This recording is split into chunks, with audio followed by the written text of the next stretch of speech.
Hey everyone, I'm Trent Kusters, co-founder and studio director at League of Geeks, and this is the Game Maker's Notebook. Today, I've just had a fantastic conversation with Benjamin Coquelle, project manager and game designer, and Bruno Laverny, marketing director, both at Ishtar Games. Now, Ishtar Games are the developer of The Last Spell. They describe it as, and I love this elevator pitch, it's Fire Emblem meets Dynasty Warriors. And so it's a tactics game where you're defending a village and it's day and night cycle and hundreds of zombies or undead are trying to attack your village and you're making your way through different villages, saving them, trying to cast the last spell to rid magic of the world. It's a fantastically addicting indie game that's seen significant success in its launch. Just recently, actually, in its full V1.0 launch. I recommend you checking it out. But anyway, we go all the way back to how they get into games like we do in the Game Maker's Notebook. Both of them coincidentally got into games with their mothers, purchasing them a console at a very young age and supporting them through their gaming habit. Super wholesome and sweet.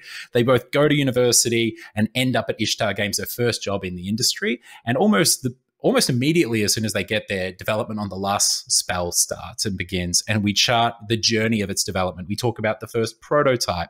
We talk about the first trailer and how those things led to them getting funding, whether it be government grants, publishing, how the trailer, even though it was fully animated, essentially served as a pillar for them throughout development. Then also, we speak about early access. They had significant success in early access and how they went about marketing their game through NextFest, doing a couple of NextFest, other various Steam events.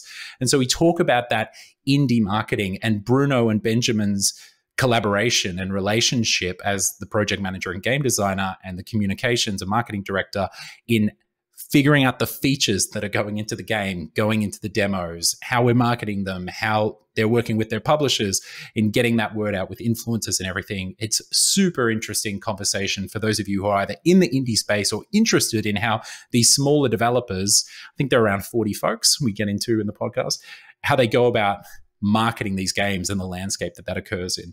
And then, of course, we go through all of that and we talk about their early access development and working with the community, how they structured their updates, and the importance of transparency when communicating with your community and talking about your updates and the roadmap.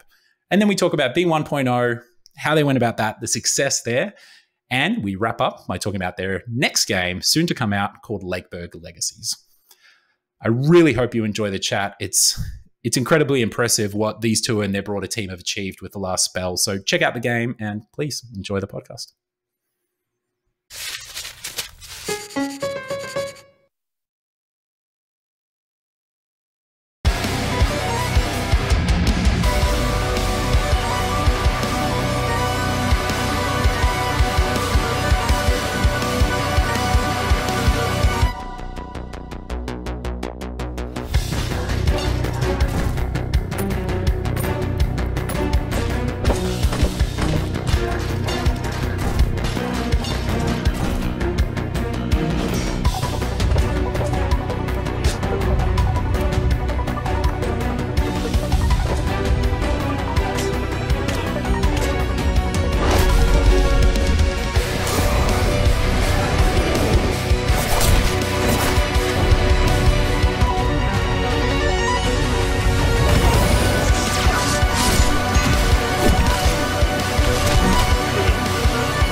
Ben, Bruno, good morning. Thank you for joining us today.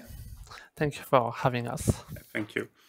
You're welcome. I'm really excited. I'm in that phase of playing a game where people are asking me things at work, and I'm thinking, if Ricard, my rogue, if I make that momentum just a little and I get that trinket and I slot it right on that character, and someone's like, are you listening, Trent? And I'm like, no, I'm just thinking about The Last Spell and how to optimize every single thing in my build. So your game has absolutely got me right now. Congrats. It's an absolutely engrossing, I want to say little game because of the pixel art and how incredibly adorable it is, but it's not a little game at all. It's quite beefy.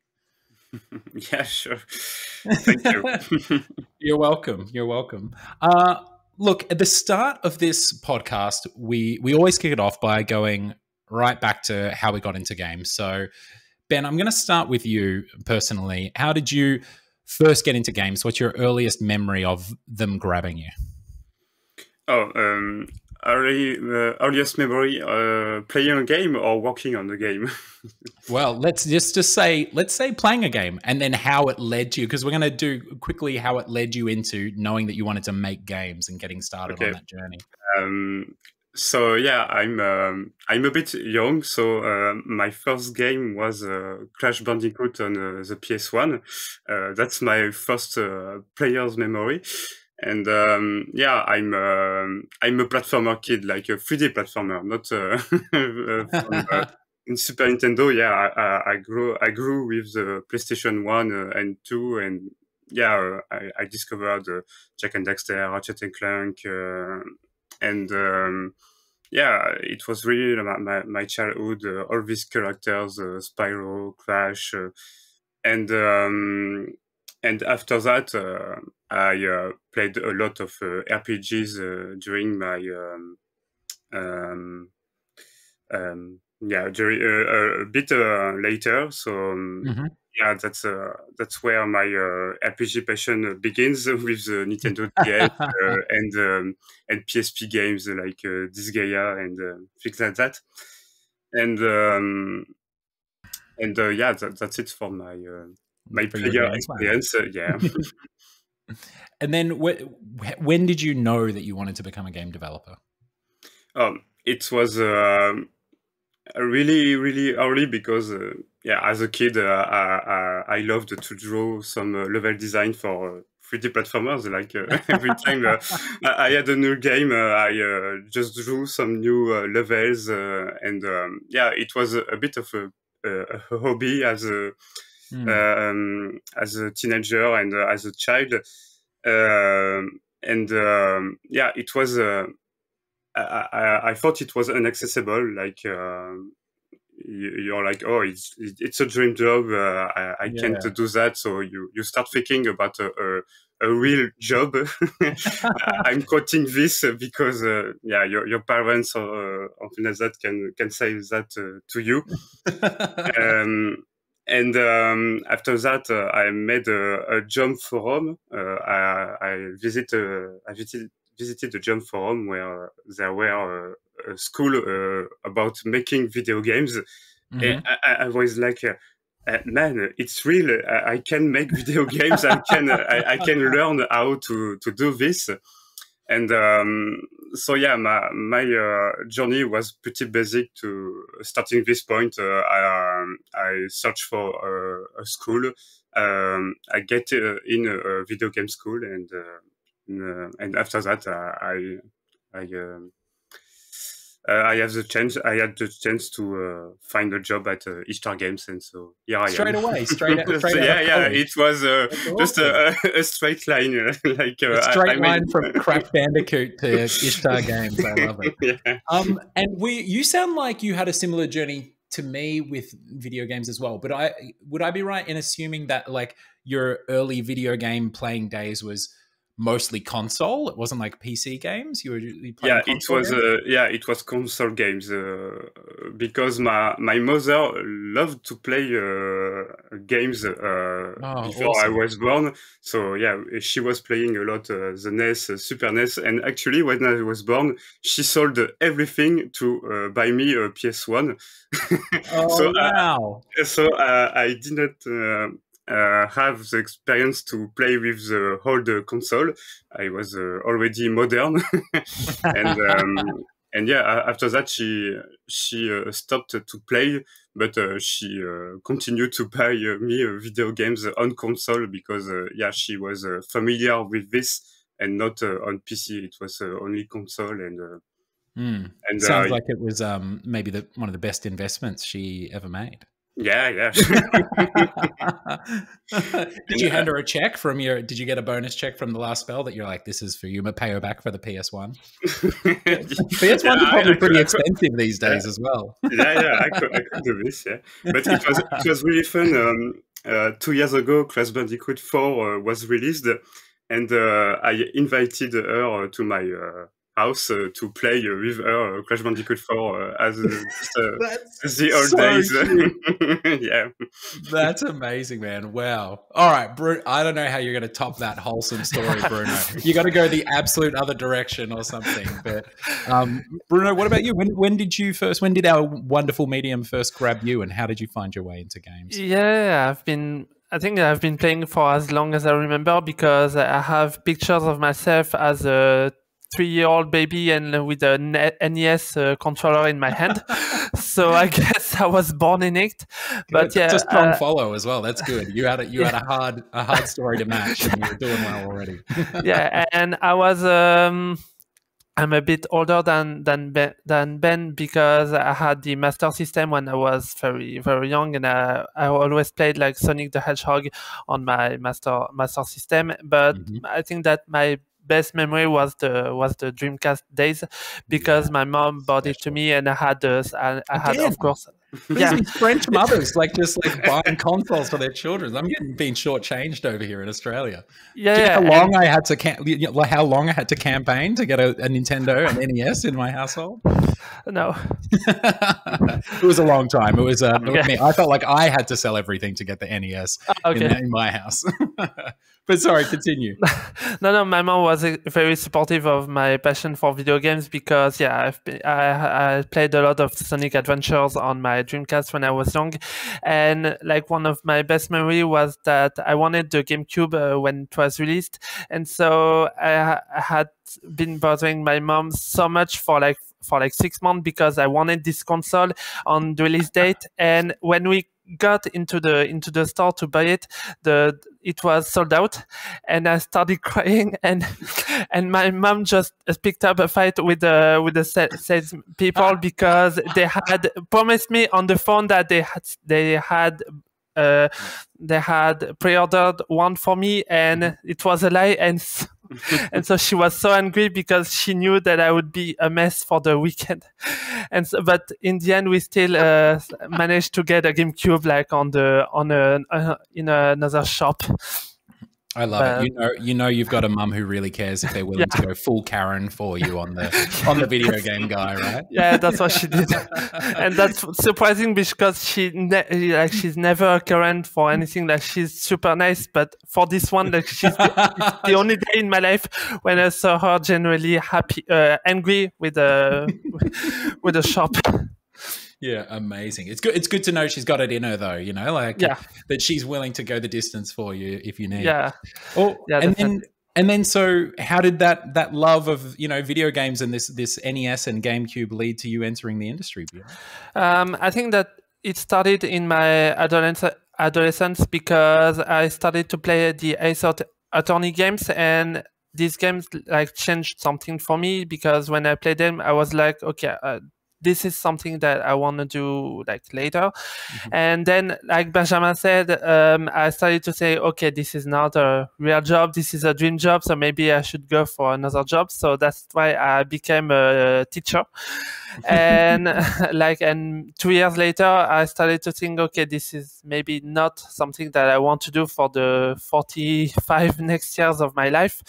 And so my partner was very supportive, because he told me, okay, if that's something that you want to do, do it now. Try to find a school or something. And so I knew that I didn't want to do production thing, because I'm not a game designer and even less of an artist. So I started to do a communication master's degree to become first a community manager, and then I had the opportunity to find an internship at Ishtar Games, and then I never left. I love it. There's got to be something in the water at Ishtar Games. You guys are starting there and never leaving. I love it. Yeah. Okay, great. So what year roundabouts did you guys join Ishtar Games? Ben, when did you join? In 2018, September. So yeah. Okay, cool. And you, Bruno? It was in May 2017. Awesome. Okay. And Ben, why don't you take what's your role at Ishtar Games for our listeners here? So yeah, I joined as assistant project manager. So yeah, it was a new job at Ishtar Games because it was a small teams working on independent games, and Mathieu, our creative director, wanted to try to have someone helping him on planning games. Yeah. And since we were a very small team, I did also the game design because when you are managing a project with 3 people, it's less time consuming than when you are working with a big team. So yeah, I had the opportunity to work on the game design as well on the last spell, and now I'm only focusing on project management because the team has grown a lot bigger. We are now working on the game. We are now 13, 14. So yeah, it's not the same. And I stopped working on the game design like 6 months ago. Okay. So just like sort of, would that be pre-launch or post-launch? When did you launch the last spell? So we launched in early access in June 2021. And we released the game 1 month ago, so in March of this year, so 2023. Right. So you actually stepped off the game design stuff during early access, and the team carried it forward from there. Yeah, that's right. That's amazing. That's an enviable position. I think there are so many game designers out there that are trying to delegate game design on so they can do other things, and it's like quicksand. It's hard to get yourself out of. So, congratulations, yeah. Bruno, and yourself. I mean, I assume you're not an intern anymore, right? Yeah. They said the intern to do the podcast. I love it. No, so what are you up to now? Tell us about your little journey at Ishtar as well. When did you join? And yeah, so I joined in May 2017, first as a community manager intern. So yeah, as Benjamin said, we were like a very small team. Like in the office, we had like 7 or 8 people, including me.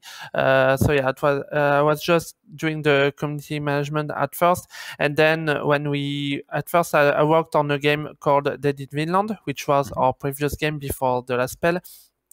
And then for the last spell, I started to focus more on the marketing aspect, even with our publisher on board.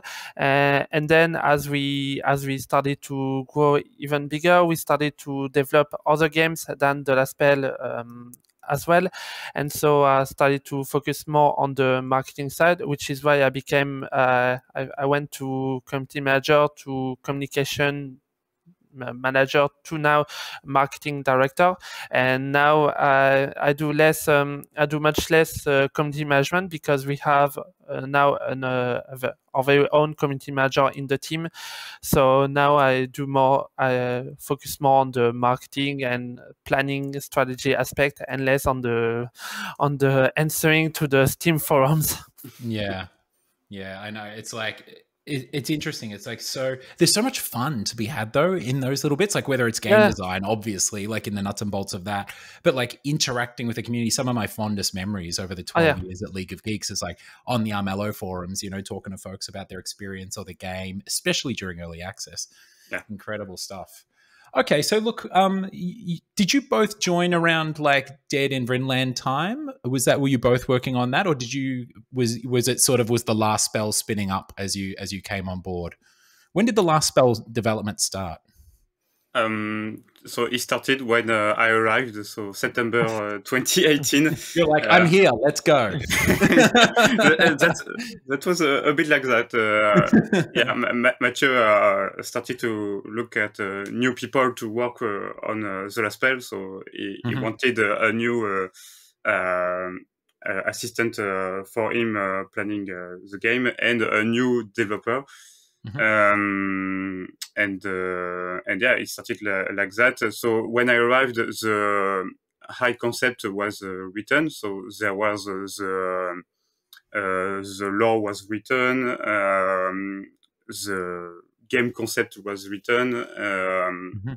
On the artistic side, it was not so advanced because at the very beginning, so historically, Ishtar Games is a we made a lot of contract games. So we worked a lot with like fee-for-service style games, like people just getting you, like hiring you to make games for them, you mean? Yeah, games for companies, like advertise or educational game.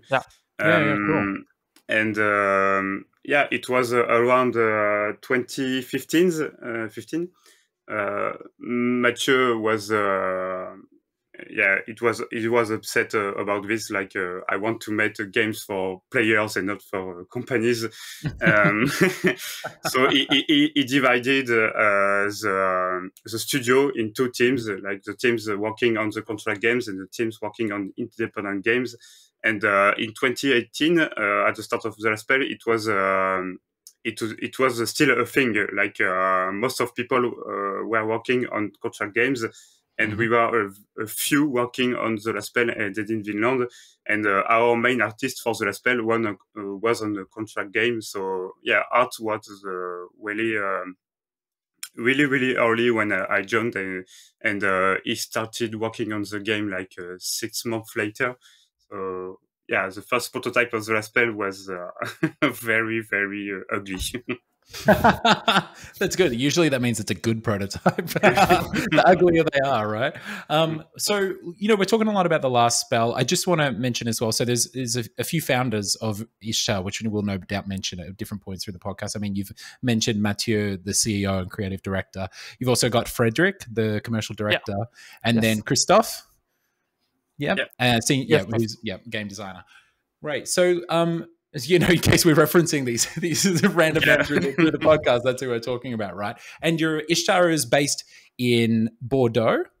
No. We have one office in Bordeaux and one office in Lille, but the headquarters is in Lille, so it's in the north of France. Yeah, beautiful. I've never been to Lille. I've been to Bordeaux. Stunning. I'm trying to collect French towns going around. It's such a beautiful part of the world. So how many folks at Ishtar Games are we talking about? Right now, I think we have like 39 or 40 people. Yeah. Oh, great. Fun size. That's awesome. Okay, cool. All right. And you know what? I think it's probably a great idea as well for us to actually, we've mentioned the last spell so much. You've had such great success with this game. I'm fully addicted to it right now. And luckily we have the marketing director on the call with us right now. So give us the elevator pitch, Bruno. Explain to our listeners, for those who may not be familiar with it, they've just booted up the podcast because they love listening to people talk about game development. Tell us about the last spell. Yeah, so basically the last spell is like a roguelite tactical RPG where instead of having like 5 characters versus 5 characters, you have 3 characters versus like 200 or 300 enemies. So this is why we usually say that the last spell is like a Fire Emblem meets Dynasty Warriors, because you have the tactical aspect and the huge fight, killing like hordes of enemies as well. Like I love that this meets that, like JLo or Jump Light Odyssey, our game we like to say is like FTL meets 2 Point Hospital. Armello is Game of Thrones meets Kung Fu Panda. But like that is so good. Fire Emblem Cross Dynasty Warriors is like, that's such a great like elevator pitch. I love it. And yeah, like we said, it's just had such great success. But I mean, it seems, like a lot of these things do in retrospect, it seems so deliberate. But like I've read, you did a fantastic little write-up, Bruno, for, actually quite detailed write-up for Simon Carlos's Game Discover Code newsletter, which was great. So I'm really, really keen to hear about this journey of the game. Let's sort of go through the chronology of it. Let's start from that first prototype when you came on board. What were your sort of, maybe Bruno, you can dive in here and talk about any sort of commercial aspirations at that time. You're making a game, but it sounds like the founders have their eyes set on some commercial aspirations here as well. But yeah, well, actually, one fun fact about the about the last spell is that when we started to work on the game and when Benjamin joined, the idea was like to make a little small games because the previous game, Dead in Finland, was very heavy, like in terms of narration and all. Right, And we were like, okay, we are going to make like this small game, like no narration, and yeah, it will be like just to have a pause, a break. Yeah, like this little small project that like a few people and it will be done, and it ended up being our most ambitious project yet and our most commercially successful game. It's almost like there's a lesson in that, right? Like, obviously I have the privilege on this podcast of, interviewing the year's most successful game developers as they come along. And I'm sure you wouldn't be amazed at how many of them actually come on and say, yeah, we just tried to make a small game, or like the game was so small and then it blew up. So yeah, totally understand. Okay. So that was the sort of the start of those aspirations. So Benjamin, could you see from that first prototype that there was more promise there, that it was something bigger potentially than the small game, or were you still sort of trucking along thinking you were making something a little smaller?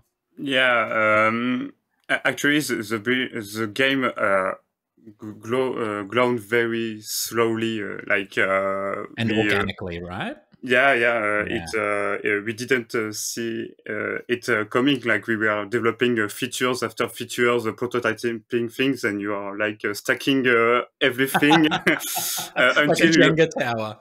Yeah, and it's kind of in our DNA of game design, mixing a lot of mechanic taken from a lot of genre and games. And that's why the last spell and also the Vinland are a very complex game at first, because there are a lot of things going on in the systems.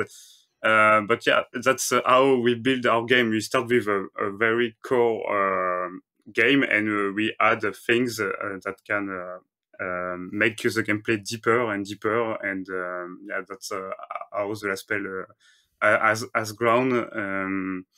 So yeah, the first prototype was not great. What was it? What was the first prototype? Like, what was the seed of gameplay that you had? What could you actually play? Okay, so our first prototype was for finding some financial public finance. Right. So yeah, you were actually building a prototype for the purpose of actually pitching it to publishers and things like that. And not only publishers, but also like a public financement, because we have like funds and things. It was two separate things. Like for the financial part, it was a really, really ugly prototype with not so much things going on. And for publishers, it was like a bit more. A bit more artistic and with more gameplay.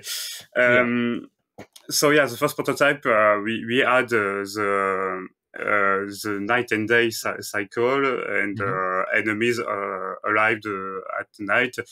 We can kill them with some skills, but we had only 13 enemies at night. So yeah, it's very few for the last spell, 13, and yeah, we were like, oh, it's not terrible. We can do better. And after that, we were like, okay, we can try 100 enemies, and the project started to look like what we have here. So after 6 months of development, we were like, okay, what is our scale in terms of enemy numbers?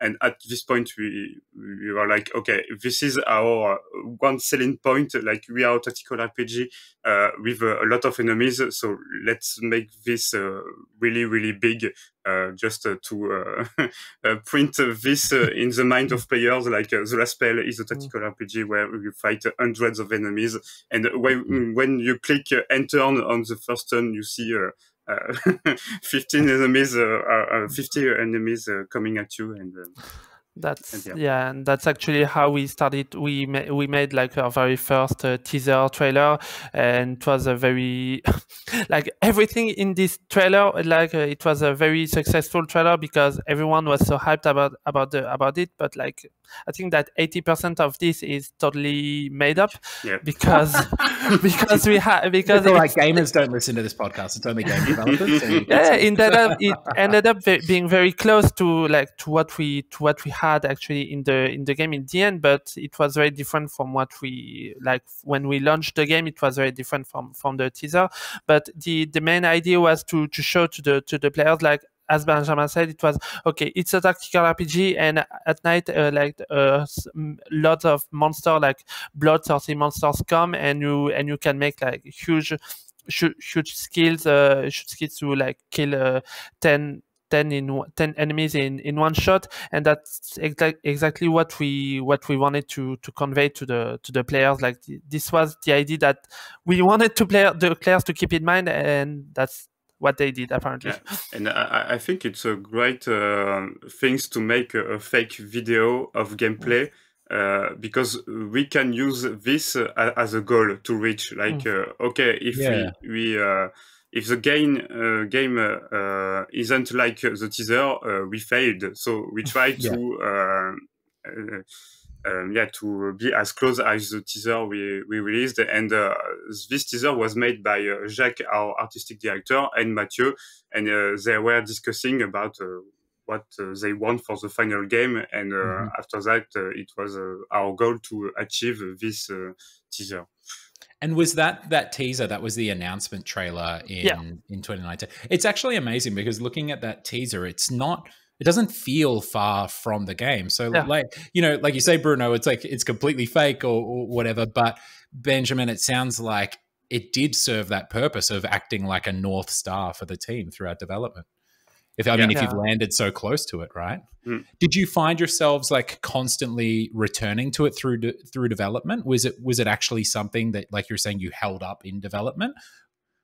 It was during making it. It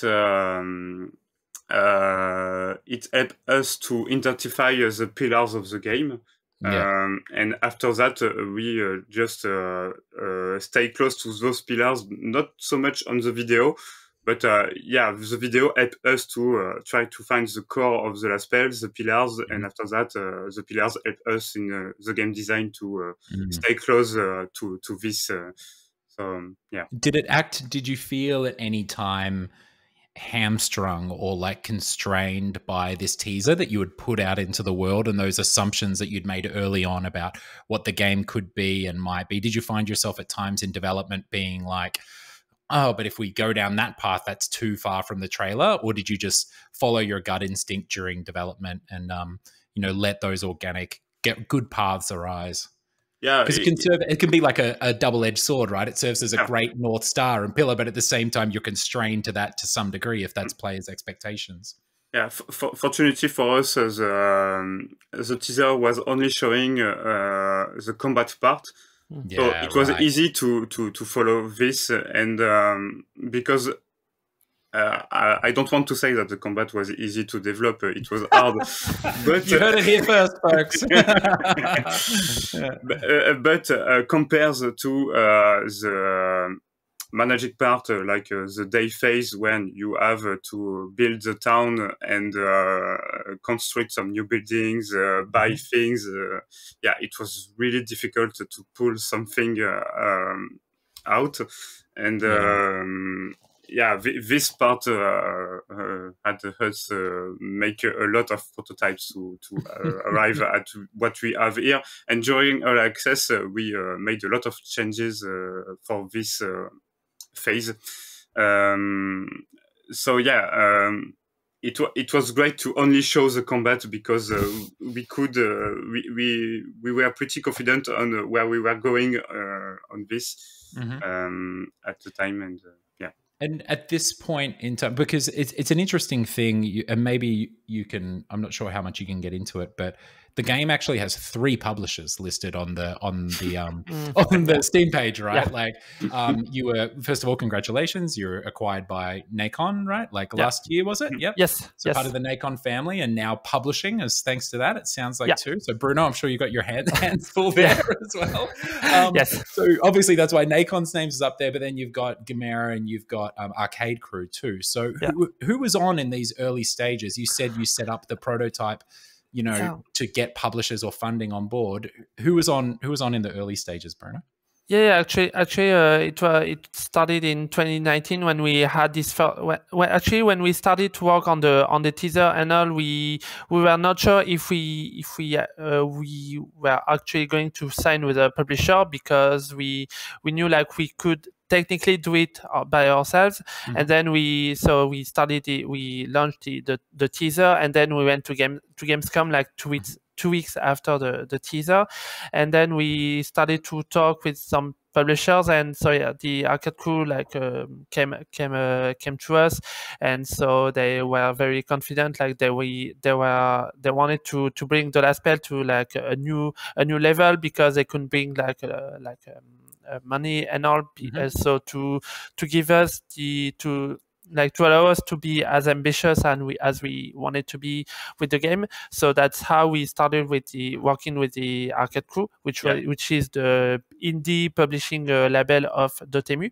And it was very surprising, because Arcade Crew, as the name says, is their guidelines are publishing arcade game. But, the last spell is not an arcade game.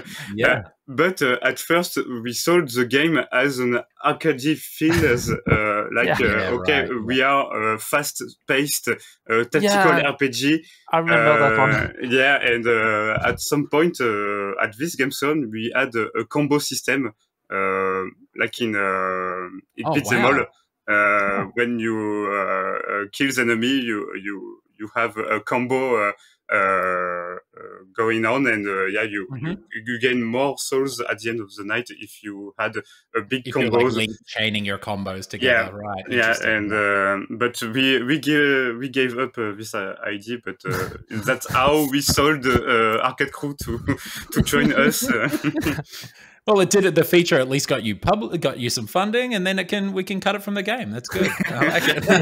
It's like maybe we'll put a first person mode in our game and see if we can get the publishing money going.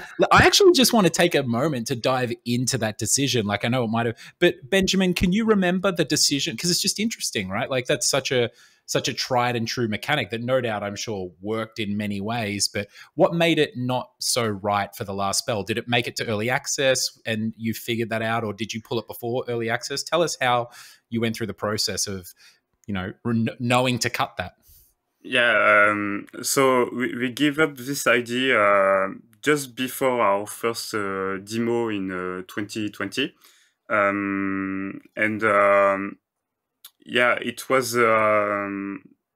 because at first we thought we could make a fast-paced turn-based tactical RPG, but it's not the case. You spend a lot of time during the turn to plan everything, like move your hero, I can make that, or I have to start with this hero, then attack with the other hero, etc. So yeah, you have a lot of things going on in your mind. And this combo system at the top of it, like it was, okay, you have to kill a lot of enemies during a turn to have your combo higher. So you have to make the enemy with a few life, and then kill them all at once. That's it. But it was really, really complex, considering all the things already going on with the with the combat.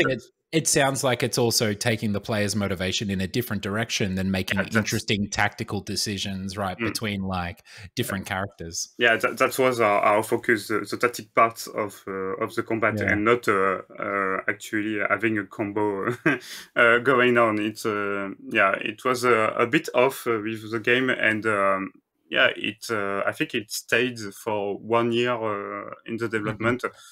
And at what point we said, okay, we don't need this anymore. At what point it made sense, but when we add more complex thing to the combat, we say, okay, we don't need this anymore. Just we will just scrap it, yeah, actually, it was just for gaining some meta currency. So the souls the souls. The souls. Yeah. So it was very secondary, and we said, okay, just we will give up this, and it will be better for for the players and for us as well. Good on you. Yeah, I love it. The story of how things get cut. It's always so interesting. So Bruno, one of the things that I know is a core part of your sort of like your marketing roadmap, let's say, or your path to launch as an indie, were these Steam Next Fest or Steam Game Festivals. So were you around in the glory days of being able to do more than one Steam Next Fest? Did you do more than one? Yeah. Lucky bastards. Amazing. Okay. Yeah, it was the golden days. Yeah. So the first one, I think you were saying that you were targeting like June 2020. There was for the June. Did you, and you managed to do a Next Fest then?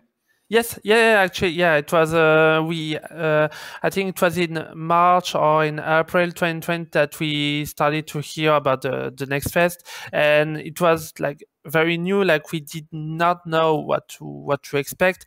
So we internally with Mathieu and Benjamin, we said, okay, maybe we should do a demo, but it was like it led the development to take a very different path because it was not planned at the beginning. Like 1 month ago, we had no idea that we were going to do a demo. So Benjamin had to make a lot of changes. How to make enemies with the development team 101, right? Actually, it was great because it was the beginning of the pandemic, and and this news, like, okay, we will show for the first time the game to the public, was like a goal in our mind, and it helped us to forget about what was going on in the world. Like, we are focused on the demo, and we can think all about that. And in June 2020, that was also the moment I think that we announced the publishing with the Arcade Crew. So, and what was good is that this demo allowed us to have like so many new wish lists, and even for the development team, it was very good because we so many new players went into our Discord and started to say, okay, this game is very fun. So it was a very nice motivation for the team. And this was the year when we could do like multiple Steam Next Fest. We were very happy with the June one, and so we took part in the October one or September, I don't know, but it was the autumn one, I think, and also that's in October 2020 was the date when we started to the prologue, which was a bit different from the demo. Interesting. Okay, we'll get onto the prologue in a bit, because I love that notion as well. That's awesome. What do you remember, Bruno, like the things that, you're going to Benjamin with, like at Next Fest, like the biggest things? You're probably both there in the forums, no doubt, all over it. What was the thing that stood out in your mind from the players when they first interacted and engaged with it at Next Fest? Was it kind of just like universal, yes, more of this, we love it? Or was there a particular thing that they gravitated towards the most that you lent into, or something? Was there a particular pain point or blind spot that you hadn't seen that you moved on pretty quickly before the next Fest? What I remember, okay, it was like 3 years ago, so it started. It's a bit old now, but yeah, what I remember is that we absolutely did not know what to expect with the Next Fest because it was like very new, and it was like something that Valve had never done before, so we didn't even know if it was gonna have some success. But we had like much more players than we anticipated, and what stood out the most to me is the fact that so many players started theory crafting theory crafting the game already and making their own strategy. And it was great.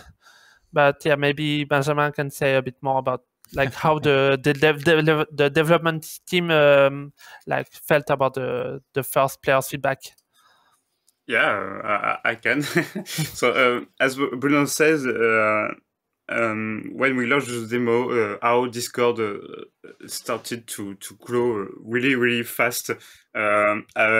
Before the demo, there were just one message per day on our community Discord. You already had the community Discord from previous games and things? Yeah, we launched it in 2018 with Dead in Finland. Okay, cool. Yep. Yeah. So the link was the same Discord server, and during the demo it was crazy. Like we couldn't read all the messages, and all the player theory crafting the demo, and we knew it was unbalanced because it's a demo, and you don't have time to do something. Perfect, but it was crazy to see all the players actually having fun on the game, and because it's in the game design team we tested a lot the game, and I think all the game designers can say that you don't have fun anymore with your game when you are testing it for hundreds of hours.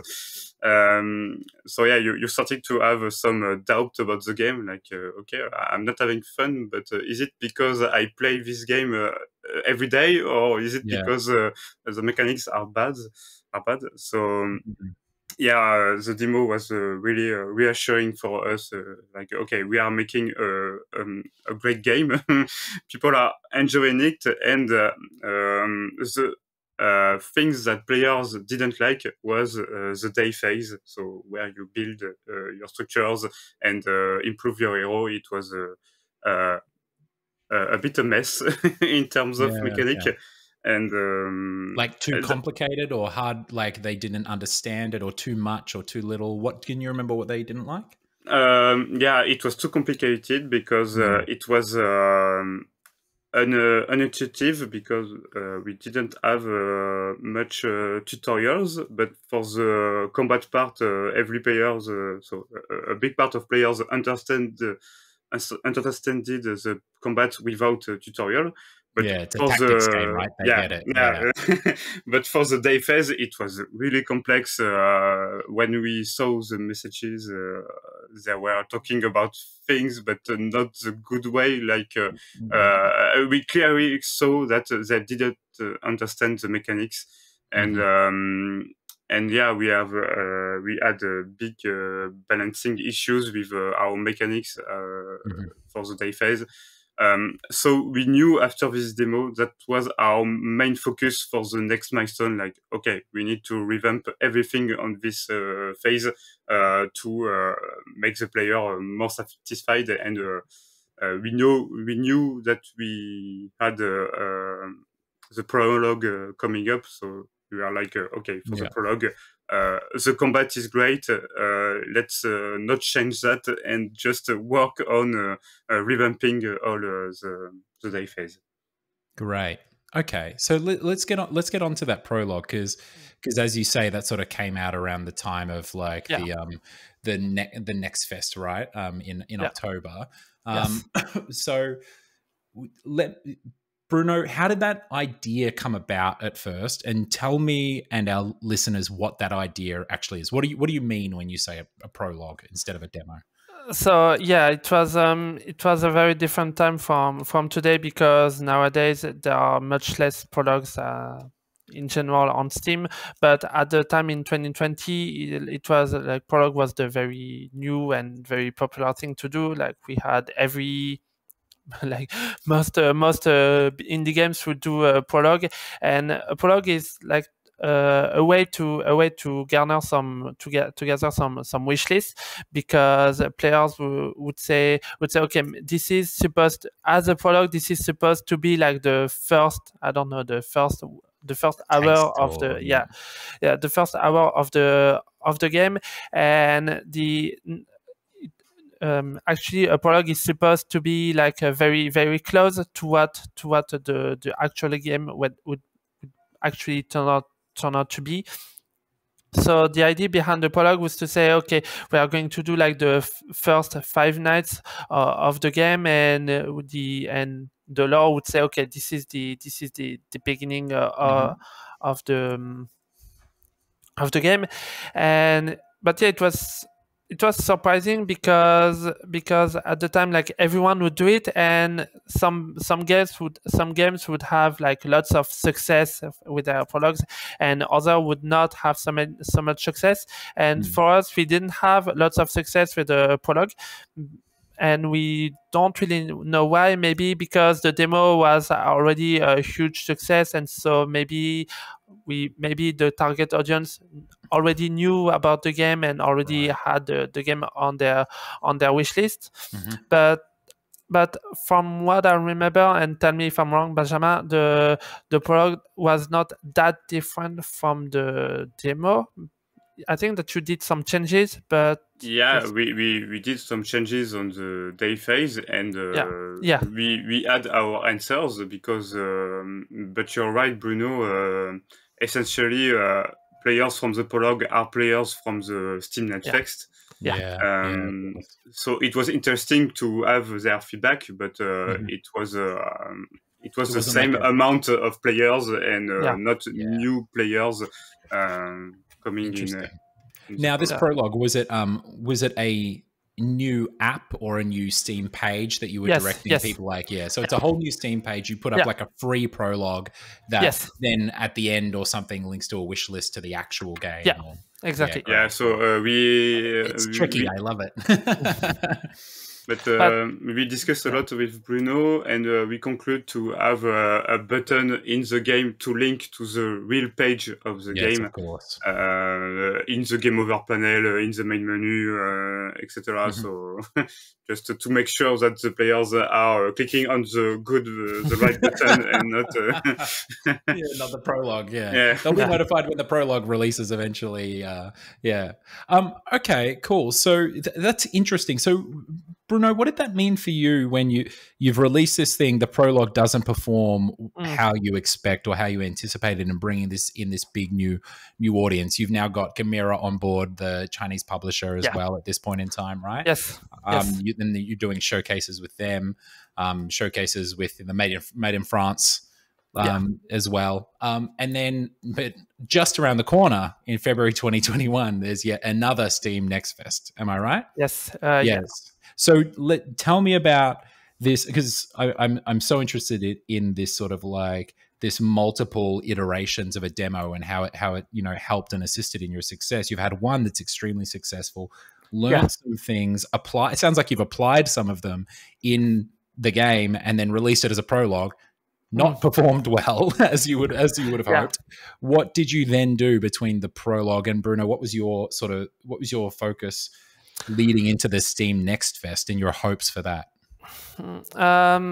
I think that once we had our prologue, we didn't do a lot of updates on the prologue and the demo in general, because as you said, it was 2021 and the release of the game entering early access was not that far since we released in June. So we actually put a lot of focus on the development on the early access, because at some point the demo prologue version and the actual game version started to be very different from one another, and from a development point of view, it's very hard to maintain all the apps to be the same. So at some point we said, okay, the prologue is like that. It's okay if it's a bit different from what the early access will be, as long as there's no huge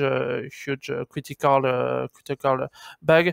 But yeah, I think that the hard part was to accept, to say, okay, it's okay if the prologue is very different from what is quite different from what the actual game is gonna be, because we need to put our focus and our resources into the actual game, as long as the prologue is fun and not that far from the actual experience. Amazing. Right. So it's actually the answer is, as you've said, just that you didn't change it much at all. You're like, we've got a demo. Let's just go. We got to focus on the early access. Yeah, right? I imagine, Ben, that must have been like relief to you as well, right?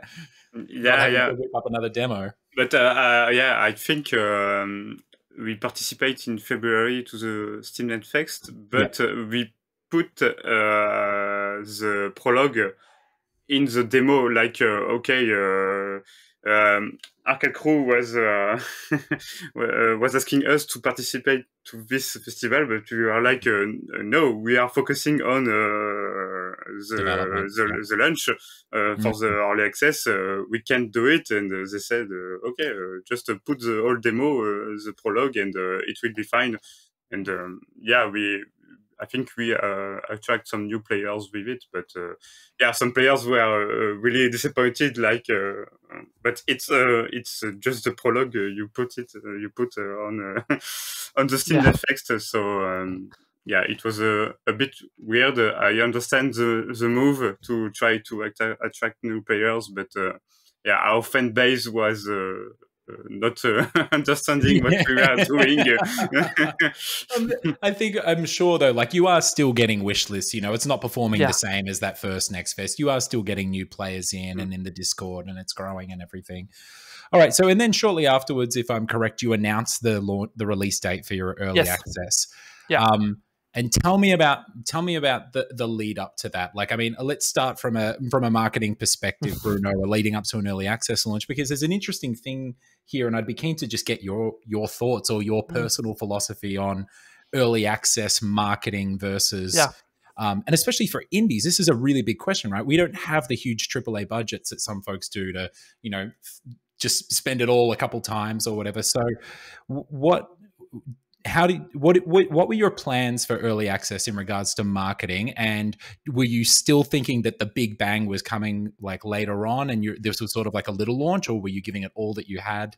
Actually, it was a bit weird because even we had near 100,000 wish lists, so we knew that the game was very, very anticipated. We knew that players were very hyped about the game, but we really didn't know what to expect in terms of sales and all, because at some point we even said, okay, maybe hopefully the game is good, but we are not 100% sure.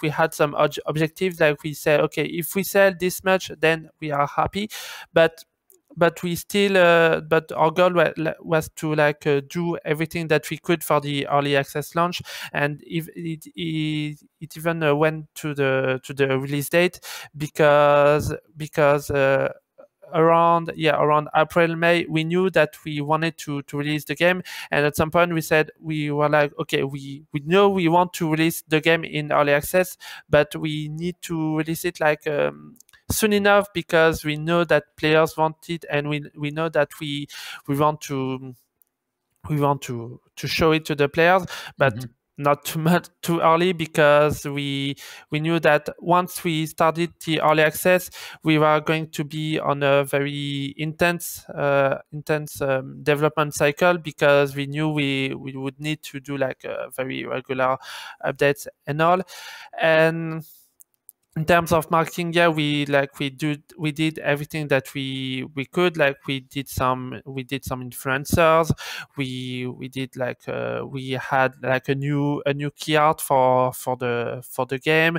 We also there's also one thing that we did, and that helped us a lot, which was that 1 month before early access, we had a private beta with some of our demo players.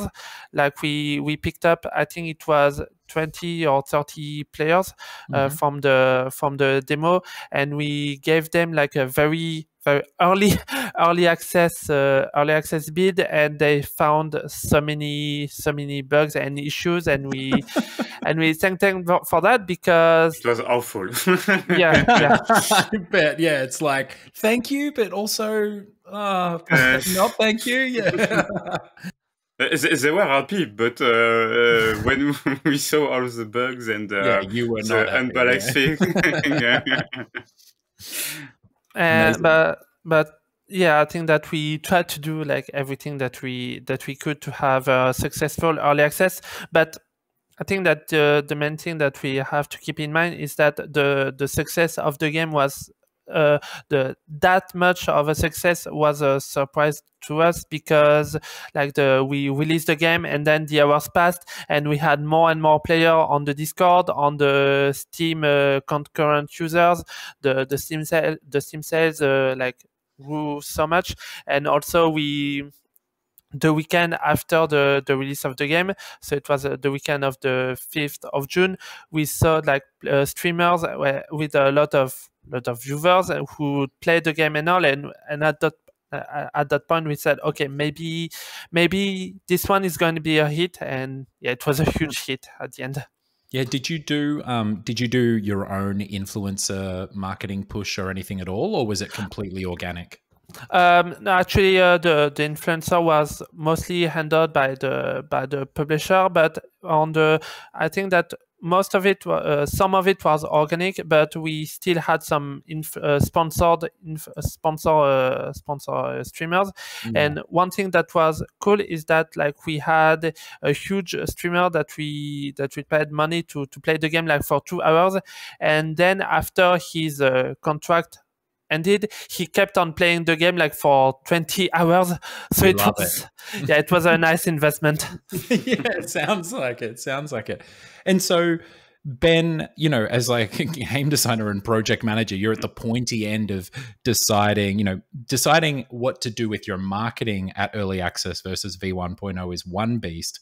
But intertwined with that is even what features are going into the game. It's a fine balance between enough to get people to want to check it out and purchase the game, send you feedback, engage with it, but then also holding back enough that those people are going to come back again at V1.0, or that their friends are going to, or that the press write about it again as well. So tell me about your approach to sort of breaking out those features and deciding what an early access launch looked like for the last spell. Yes. To begin, we entered the early access not knowing all the content of the game. Like, we don't know what we want with our game.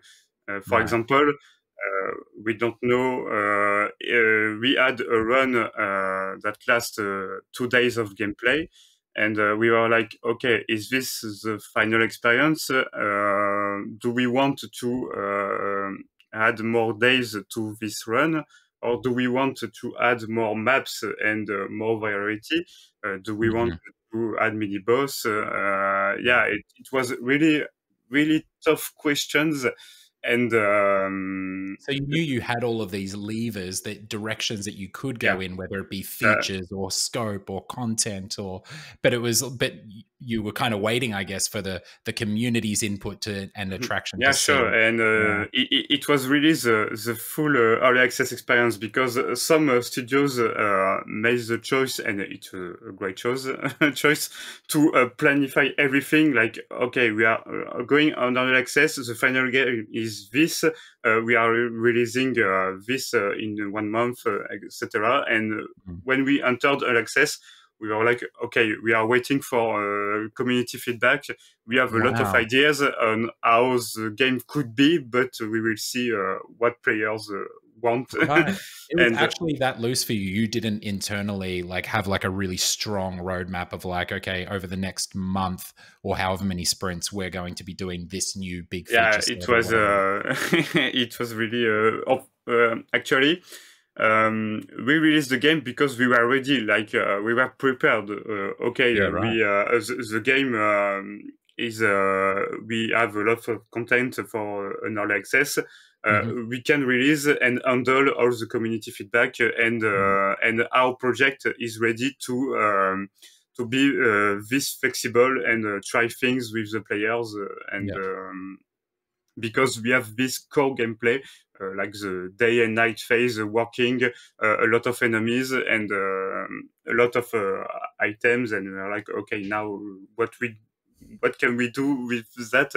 And we decided to make the choice with the players and not alone. And because it was really the last spell is a very strange game. Like it's a roguelite, but runs last 8 hours, 10 hours, and we are like. What if the players did not like that to spend a lot of time on a run and it's losing a big investment after, just to start again, right? It's different to playing Hades and getting 20 minutes or 30 minutes in and having to start again. That's Spelunky getting 30 seconds in and having to start again. It's a big investment. The only example we had was Into the Breach. The runs are very long. But we are longer than Into the Breach, so it was crazy, and we are happy that players are this invested in the game and want to do some long run, and from excuse me, go for it. Yeah. And from a project management perspective, we actually looked at some other examples like Dead Cells Early Access, Slay the Spire. And for Dead Cells, they said, it's a really great idea to have one update in advance. So when you release an update, you already have another update. And we were like, that's really cool. We have to do this. But it was impossible to make. We had this for the first update. So we released an update 1 month later with some new content, customization. But that was the only time we were in advance in our early access. Just that first month. Yeah, when we released the game, we were almost ready to launch the next update. But Amazing. It was the first and only time. So tell me a little, just to give us a little bit of an understanding, can you remember just the major features or the scope of the game when it went to early access? Like what was in there and what wasn't? Okay.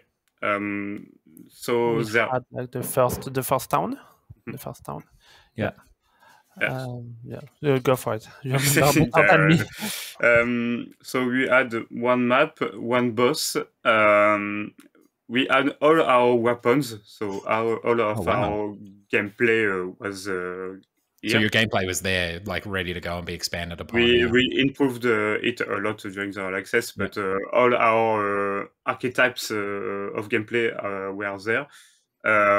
We had all of our buildings, like ballista, traps. It was already there, and I think that's it. And we have our meta progression. So you unlock a lot of things. But it was really grindy at first because of some unbalanced things. And we wanting a bit to add the gates to the game, but a bit much.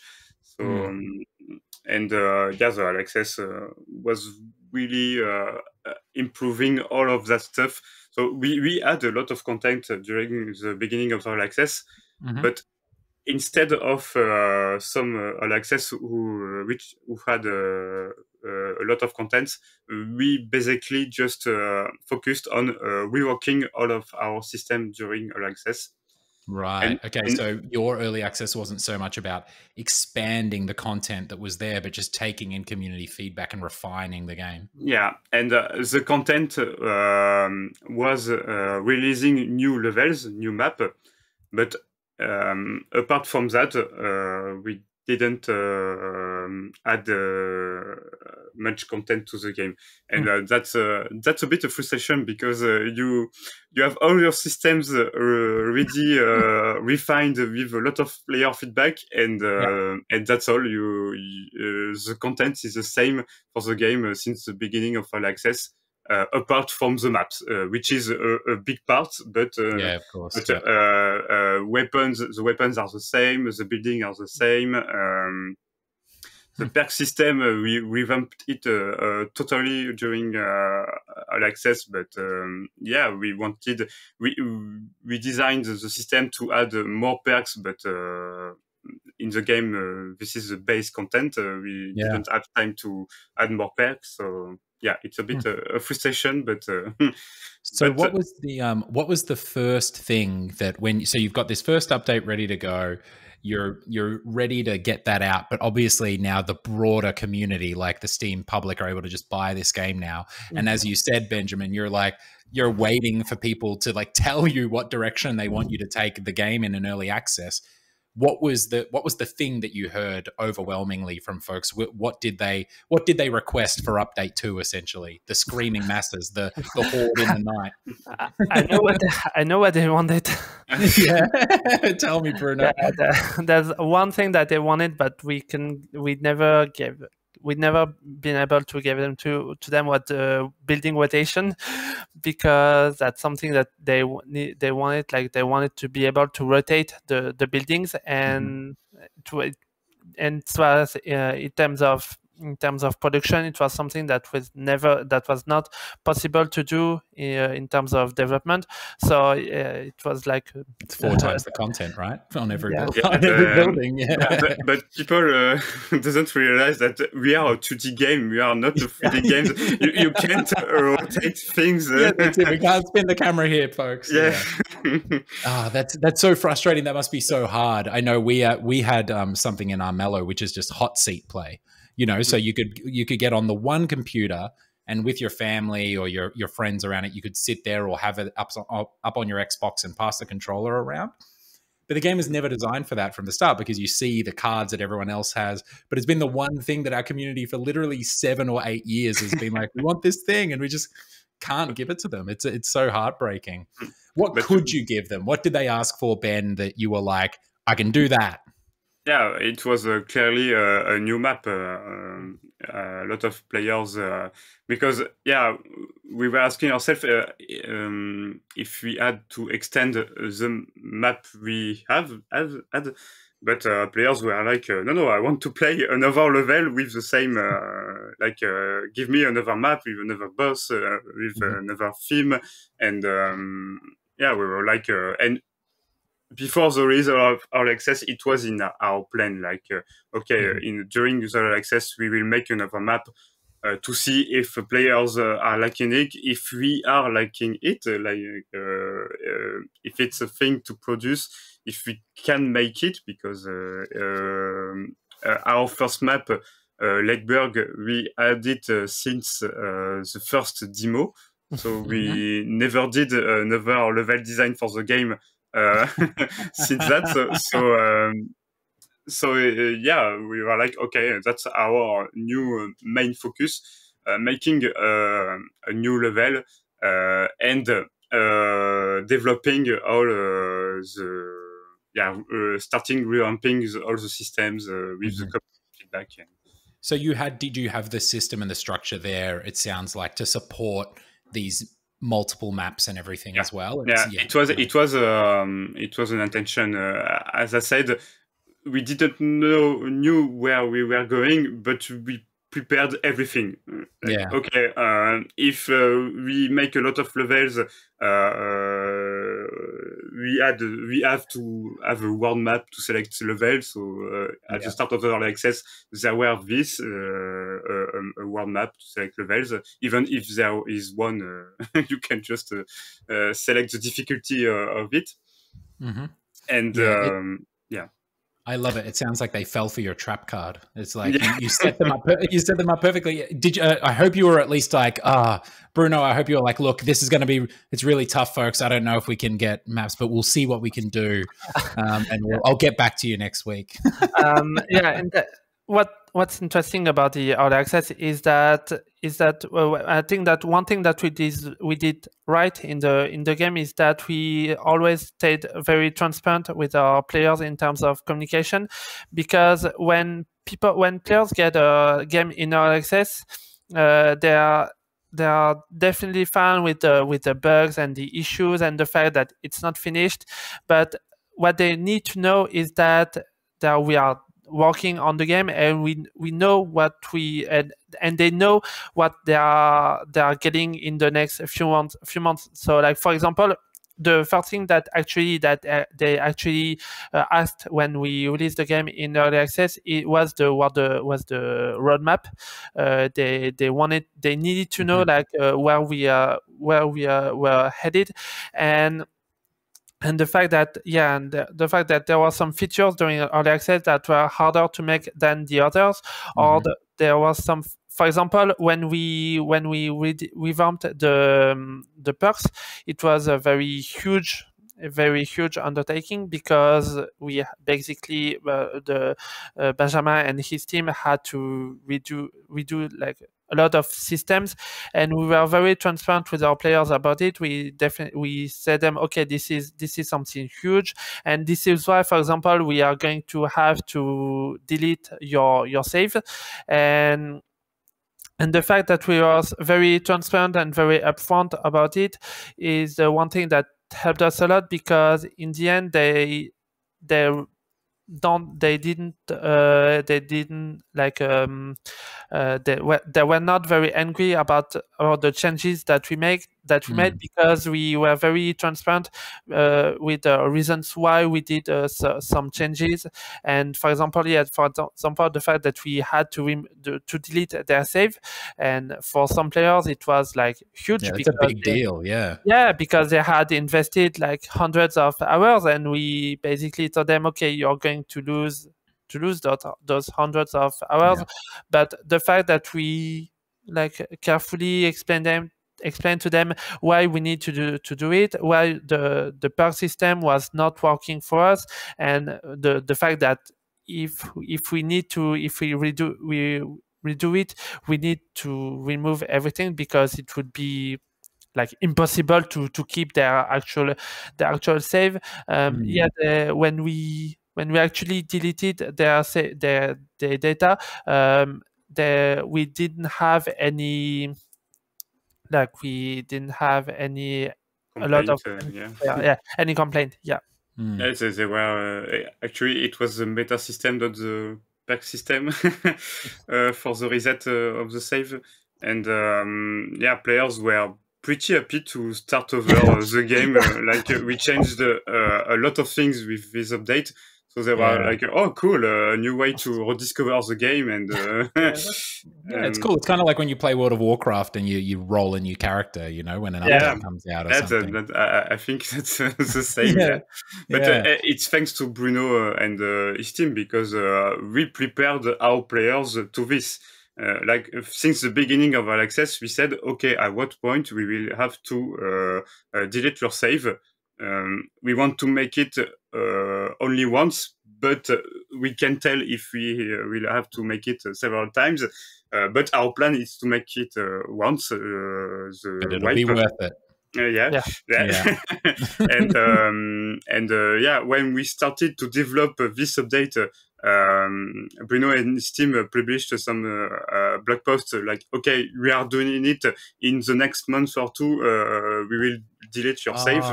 And so you gave them a really long heads up. You let them know. And it was very, very funny, because like the very first reaction were angry reaction, like people saying, okay, no, I don't want my save deleted and all. And it was like the 7 stages of grief, because because at first like they were angry, and then they were like a bit sad, and then they were like, okay, when's the delete? I can't wait. I need to know when. And then as Benjamin said, they were very happy about it. So yeah, I totally hear you on the building trust thing. Like, fostering trust is so important through that transparency.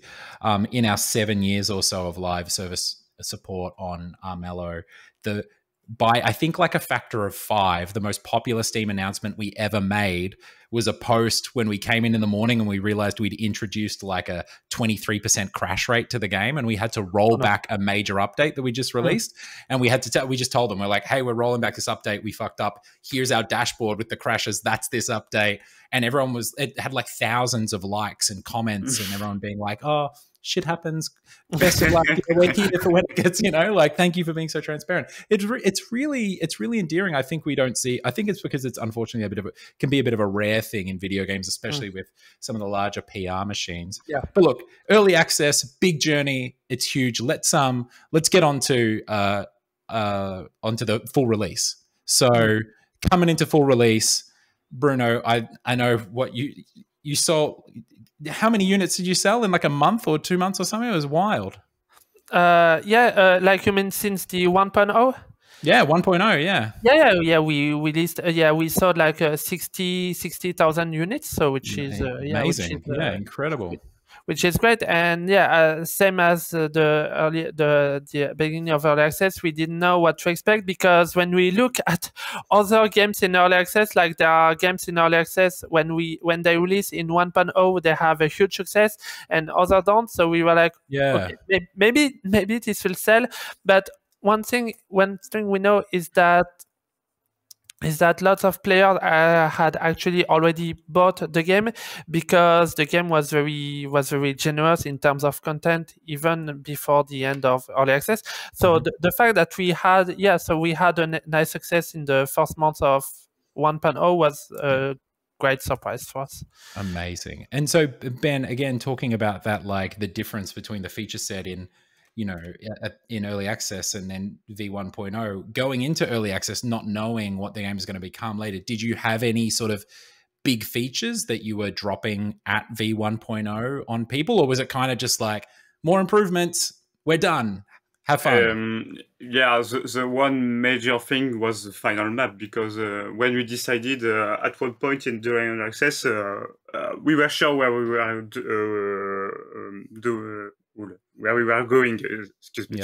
Yep. So, at one point you said, okay, the game, now we know what the game is. It will be... Thank you, community. You've helped us figure it out. Good.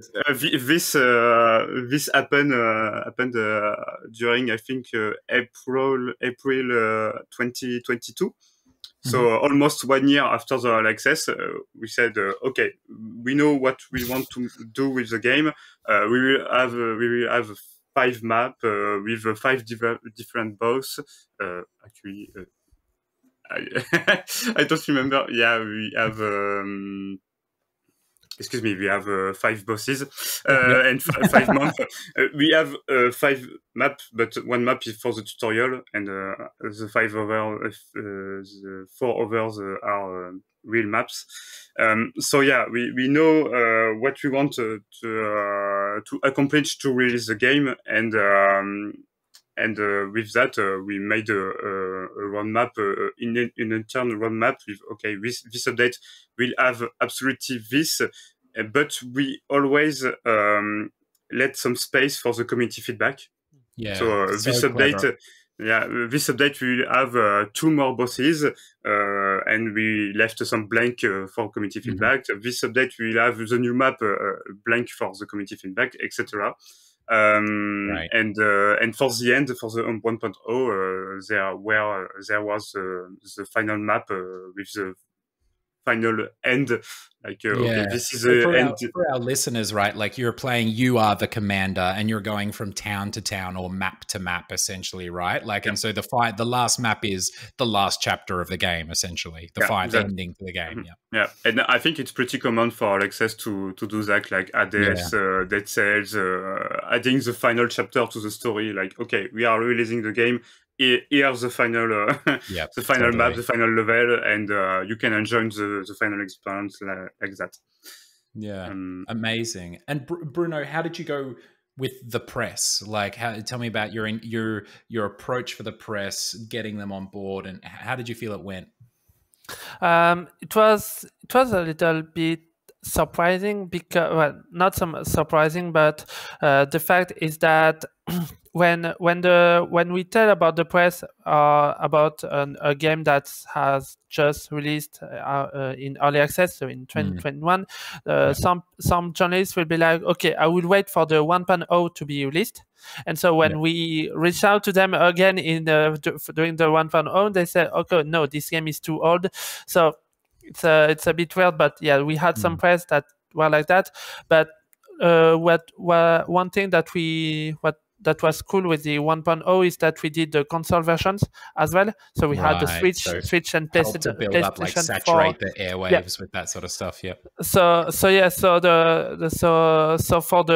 all the console specialized press, the game was very, very new and it was huge. It was a huge game, so it was a nice way of approach. And then for the PC focused press, we said, okay, this game was a huge success during early access, and now it's finally finished. Now we have the final chapter.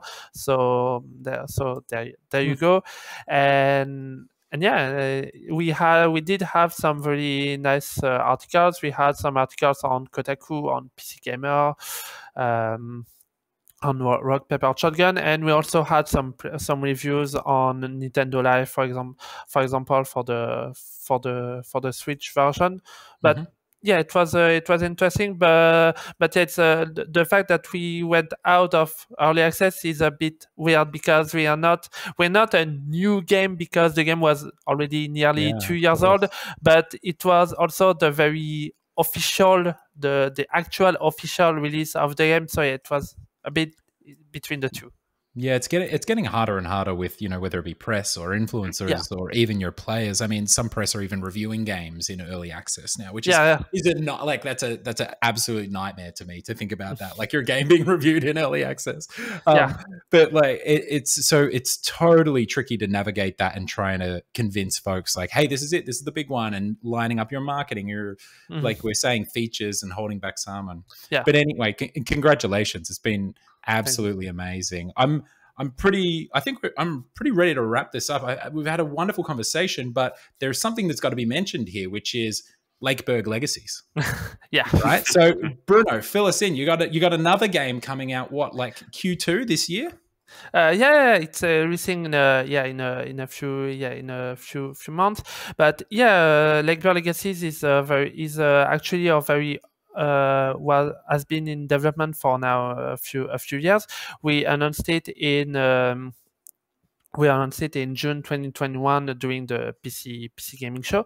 And actually what happened is that we actually took part in when we announced the game, we knew that it was interesting to the players because we had lots of wish lists during the announcement, but we released a demo during the last Next Fest, so in February, and we got a lot of wish lists, because right now we have more than 110,000 wish lists, which is huge.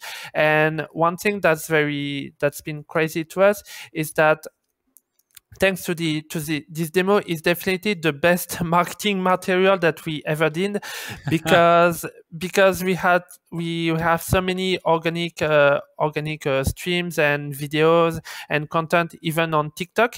Because one thing that we did not expect is the fact that this game is very interesting for the cozy players, because Lakeburg is a management simulation game mixed with dating sim, because it's a management game where you take part of the love life of your inhabitants.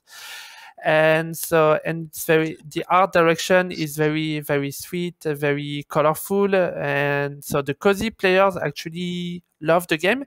And so we had we saw on TikTok videos with hundreds of thousands of views, which brought us thousands of wish lists. So it's been quite crazy. Every day on even last night on Discord, on our Discord server, we had one player who had spent 160 hours on the demo of Lakeburg, which is crazy. I feel at that point you almost have a responsibility to step in and be like, play something else. Come on, man. There are other games.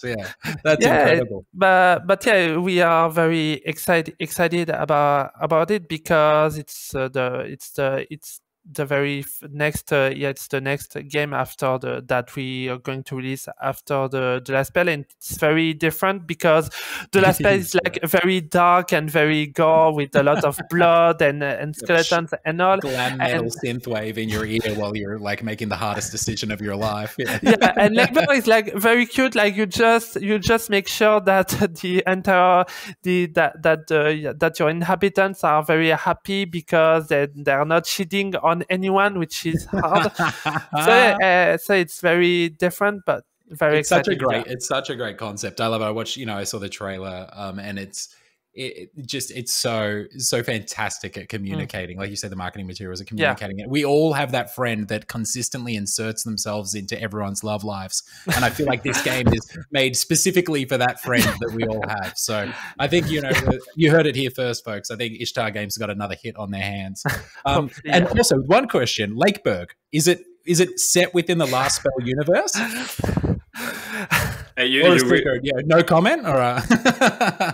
No, that's actually an intern joke. Like, what will be the next the name of the next game?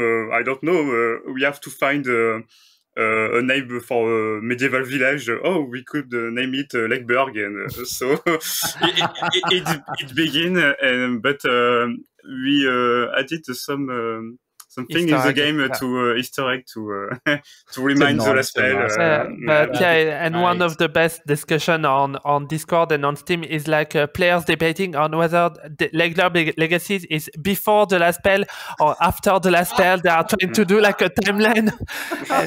That's so awesome. Is it like pre-apocalypse or post-apocalypse? Exactly. Depends on their ending for the last spell, I guess.